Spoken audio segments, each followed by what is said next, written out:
Siesta Sand Live.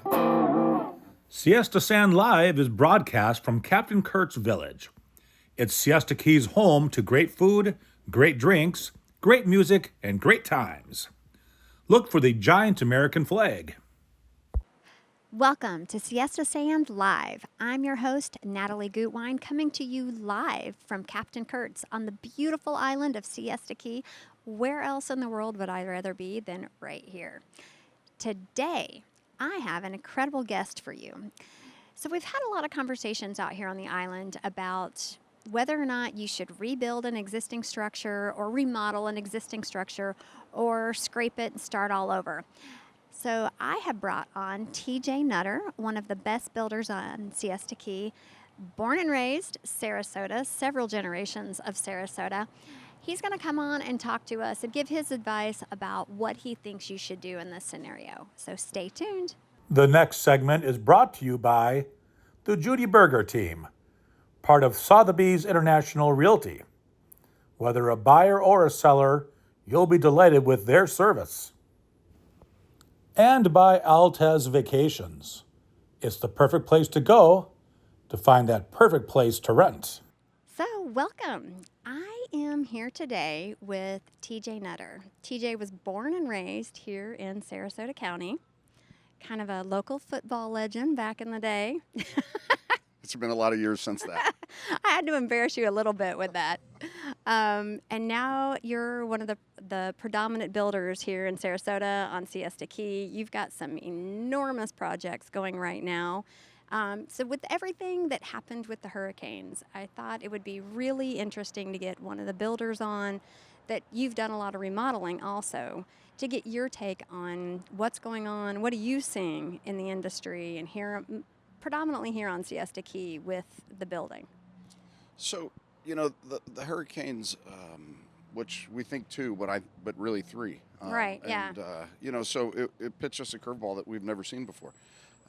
Having said that, we've seen an opportunity for a complete revitalization of Siesta Key, where some people still say, you know what, we're going back in the same house. We're going to put it back together. Even though we had some water, we love it. We love it here. We're not leaving. Mm-hmm. Some people have decided to pack up and leave, which, it's unfortunate. But what that really does is it makes opportunity for people that couldn't quite attain it before.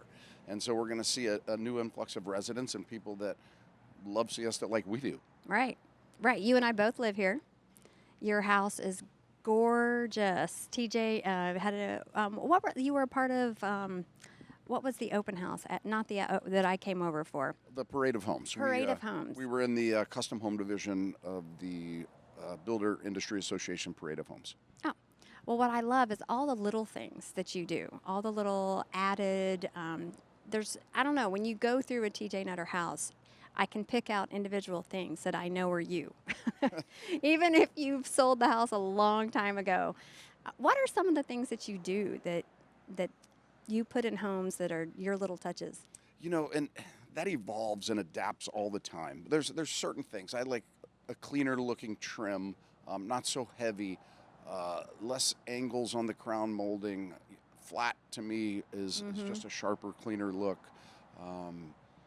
Specifically, we do little tiny tricks that hide things that you wouldn't see. So inside a pocket door track, we paint those so that it disappears and looks like a shadow. Oh. Just little tricks like that you go in there and you wouldn't notice it if we didn't do it. Right. You didn't notice what we did. You just notice it's a little bit different. Right. Well, for me, I'm in and out of hundreds of houses every year. And I can tell. It is the subtle differences. And I think choosing a builder, that's something that's come up a lot recently. When Judy was on, we talked about that their vacant lots is now something that we really didn't have that much before, and now we have many of them. And I see that as opportunity in your business. So when you're talking to people that are thinking about rebuilding, talking about the 50% rule, let's talk about that just for a minute. How does that work for the people out there everybody's heard about it, I've written about it, but what's your take on it? So the 50% rule is really guided by a FEMA federal insurance program to where they're subsidizing our insurance rates to keep them down a little bit, which is kind of a joke, but they say they're keeping our insurance rates down. So in order to maintain that, if the home is below base flood elevation, you can only renovate up to 50% of the assessed value of just the structure. Now, there's certain things that don't count against that, but any improvements to the structure, they count against the 50% rule. Right. Well, I agree with what they're trying to do. There's some of it I don't agree with. If somebody wants to opt out of that program, I feel like there should be an opt-out to where you're going to just self-insure, or you're going to pay whatever the rate is without the FEMA subsidy, but you want to rebuild your home the way that it was, no matter what it costs, you should be able to do that. You know, I don't think we should be handcuffed by a government program like that. However, we are. We are. And it is what it is. The entire island is in a flood zone, so that applies to every single house here on this island. That's correct. If it's below base flood elevation, which those change from time to time, we also have a 1 foot freeboard rule now, which it's the base flood elevation plus 1 foot, which gets us to the design flood elevation. So if you're below that, then you're governed by that 50% rule. So I'm assuming you have been encouraging people just to rebuild a lot, especially if they've flooded a couple of times, or even once. What are you telling people about that? You know, that's a slippery slope for me. So what I tell them is, it's a family decision. Only you can decide. I tell them, I cannot renovate your home in excess of 50% of the assessed value. I can't do it. I would love to help you out, but it's not a project for us if we're going to do that. But they should weigh the pros and cons of what we've just gone through. Right. We could go through it again. I sure hope not, but we could go through it again. That's the reality of it. And so if it's no big deal for you and you don't mind redoing your stuff regularly, then rebuild it. And I know there are some people in our experience, they really love being on the ground level, and they are okay with renovating it as many times as they have to. That's exactly what they want, and they will just continue to renovate, and that's their prerogative. That's right. And that's, you know, they're looking at it as that's the price we pay to live in paradise. Right. And they can do that. Right. Now, if you don't want to deal with that, and you want to have a peace of mind to where you can leave town, you can evacuate, you can go wherever you want to go, and know that your home's going to be there and sustain less damage, then rebuilding a new home, if you have the means to do it, that's the way to do it. Not everybody has those means, and I completely understand that, and I'm sensitive to that. But if you do, that's the way to do it. Right. So have you seen the people that you've talked to, are they 50-50 rebuild or remodel versus new build? What are you seeing from people are actually doing as this is playing out? I would say it's probably 60 or 70% people are putting them back together, and about 30% rebuild. Keeping in mind, when we rebuild a home, you're displaced for some time. Right. Now, it will be all new when you move in, and it'll be great, and, you know, luckily, and hopefully you wouldn't have any. And that'll be the last time you have to think about that. That's right. That's right. And so if you have the time and you have the means, then that's the way to go. Right. I know you've got 2 gorgeous projects going on right on Heigl. How big are those 2 homes? One of them is about 13,000 square feet under roof, and the other one is mid-20,000s under roof. Oh, wow. They're both That one's very even large bigger than I projects. thought. Yeah. Yeah, and I they've think got... it's 18,000, 17,000 AC space. Wow, that's one of the things that I see changing here on Siesta Key is, you know, when I first moved down here, we didn't have that kind of stuff out here. No, it's certainly kind of split that in the fact that you have those, but we also are building, we're going to start construction on a 2,500 square foot home on Siesta and everything in between. Right. So you have these. Well, there's demand for that. There is. I see it in my business. Absolutely, there is a demand for a 2,500 square foot house. Not everybody wants 10,000 square feet. That's right. It's a lot of house. But you don't notice the 2,500 square feet as much as you notice the 25,000 square feet because it's like 4 of them or 5 of them being built. So you notice those; they're a little easier to see. And so the 2,500 square foot new build is it's just a little more under the radar, which Yeah. it's part of the deal. But those will be the sweet spot, though. That'll be the ones that people are really going after because that's going to be a very good price point. How long, if somebody decides to build something like that, let's start from they buy a lot. What's the build time on that and with permitting and all of that? So the total process, depending on the size of the home, you need to figure 18 months as a minimum. 6 months for plans, preparation, engineering, permitting, things like that, and 12 months minimum to build it, depending on the size. Now, those bigger projects that you see, those are 30-month projects, not 12-month projects. And so that's there's not an exact answer for everyone. Right. But you know, a small 2,500 square foot home, we should be able to actually construct it in 12 months. Oh, well, that's a good way to look at it. So about 6 months permitting and all of Pre-planning and that, pre-start. pre-planning. Yeah, there's a lot that goes into all of that. Well, that's great. And the actual owner drives a lot of that time. Oh. How quickly do they make decisions? how How many often times do they change do they their change their mind? mind? Yes, start with how one thing. responsive are they? And so everybody has their own driver as to what's important to them. Yeah. And some people aren't in a hurry, and that's okay. And some people are. And I tell everybody, you get to choose 2 out of 3. Price, quality, time. Pick your 2 that are important to you. You can't have all 3. Oh, that makes sense. It's impossible. Mm-hmm. You can't have all 3, but you can have 2. Well, we're gonna have a lot of it. I mean, we've got a lot of vacant lots listed. You know, I think, and I'm starting to see a lot more buyers coming down, looking at these lots and looking at the opportunities and people that are a lot of people our age. I mean, you know, we're such young folk here, but a lot of people our age that are retiring, and they're a lot of clients I'm working with right now. They're looking for lots, and they're going to start that process because they've got a few years before they retire. So I think we're going to see a lot of that. And who would have thought you could get a waterfront lot on Siesta for the numbers that you're Oh, seeing I know. today? Yeah. And in my opinion, Siesta Key is the biggest bargain going right now.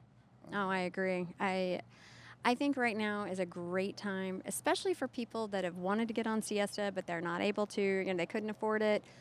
Price points come down a little bit. It has, and that's the opportunity that you know a terrible situation has created for some people that it wasn't attainable before, but now it is. Right.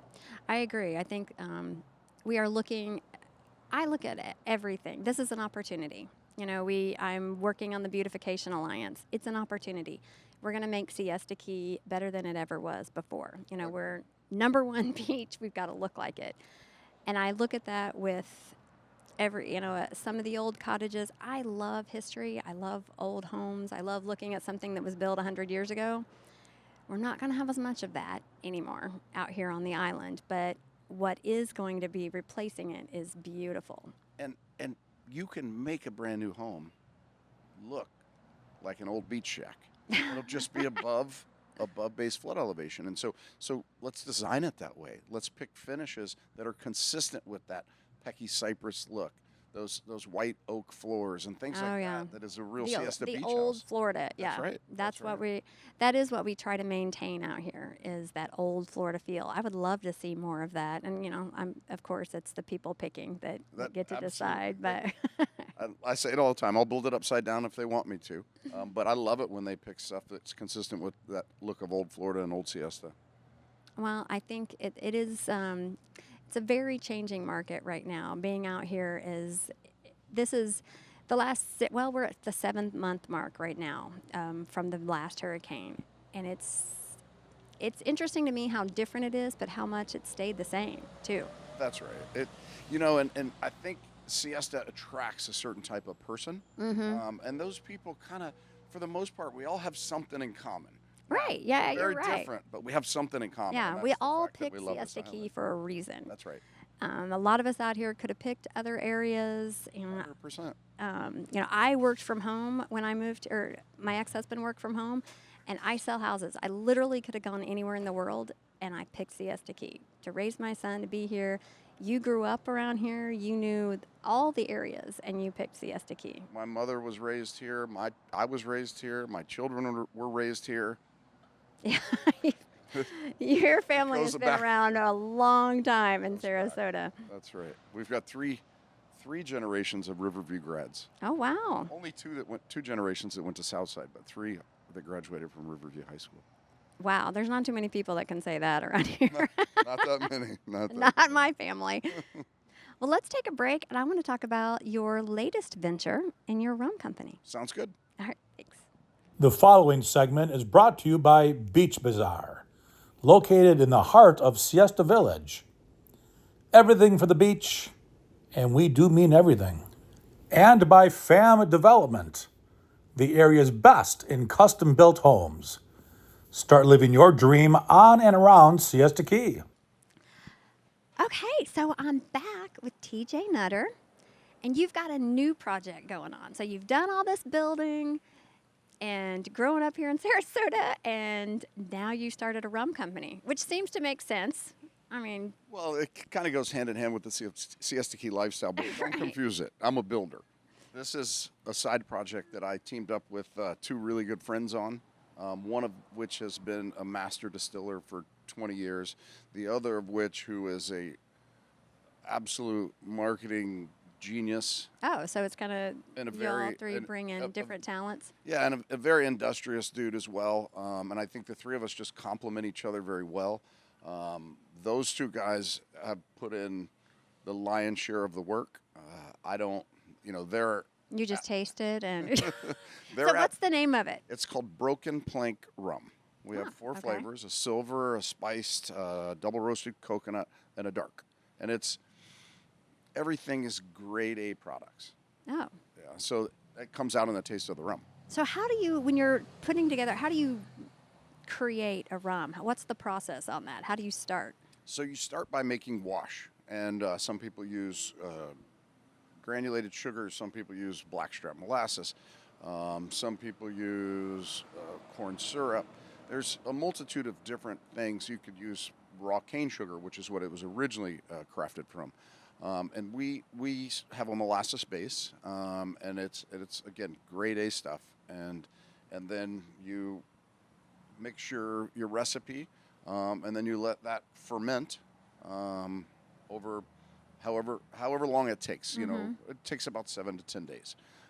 Once it's fermented and the wash is ready to go in the still, then it gets pumped in the still, and they cook it, and it goes through the process, and it comes out rum on the back end, and it goes into a barrel and starts getting aged.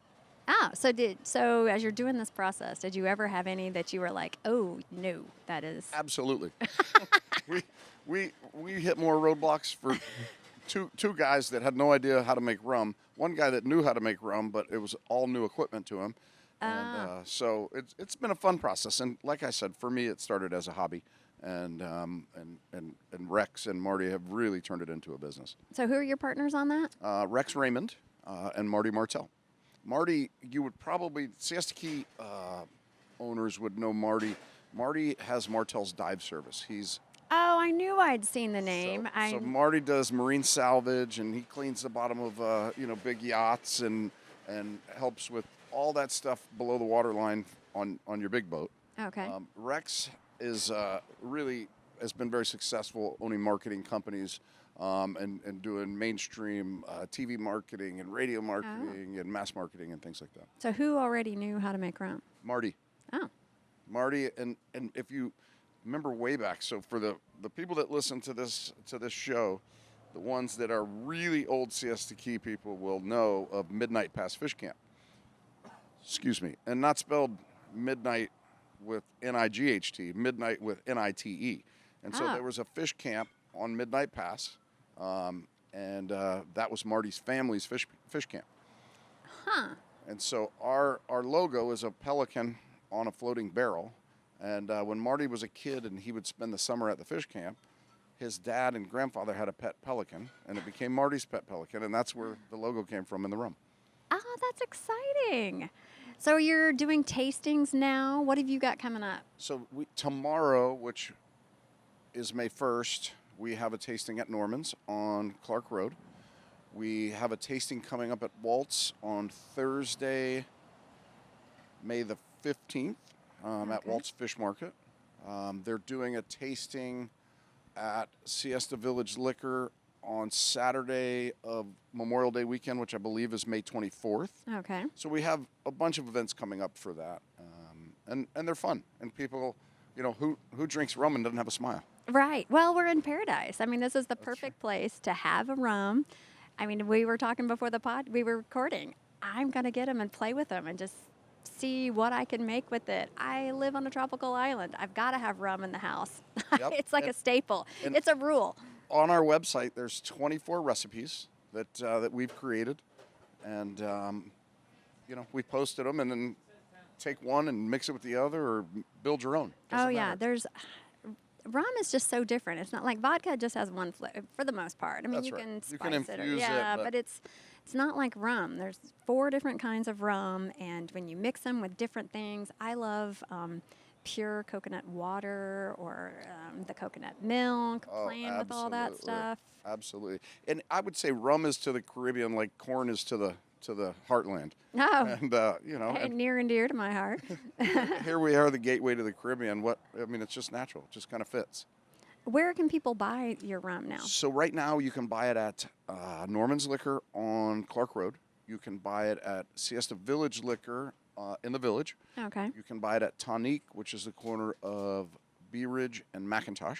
Okay. And there's several other locations that will be coming on very soon. And so Yeah, it's brand new, right? You just a month ago. launched it. Yeah. three and a half weeks spanking ago. new. And so on our website, it also has a map, and it shows where you can buy it. Oh, good. And I think, give it a try. I think you'll like it. I'm looking forward to it. I'm always up for an excuse to mix drinks and play around and see what I can come up with. I shared with you I can't cook at all, but I get the way drinks taste. I'll be excited to try that. Perfect. So are you taking on new projects, new builds? We are, absolutely. And so I've been very selective with the, after the storms. Right. We focused and we shifted gears a little bit with helping people clean up and repair property damage first. And that was very important.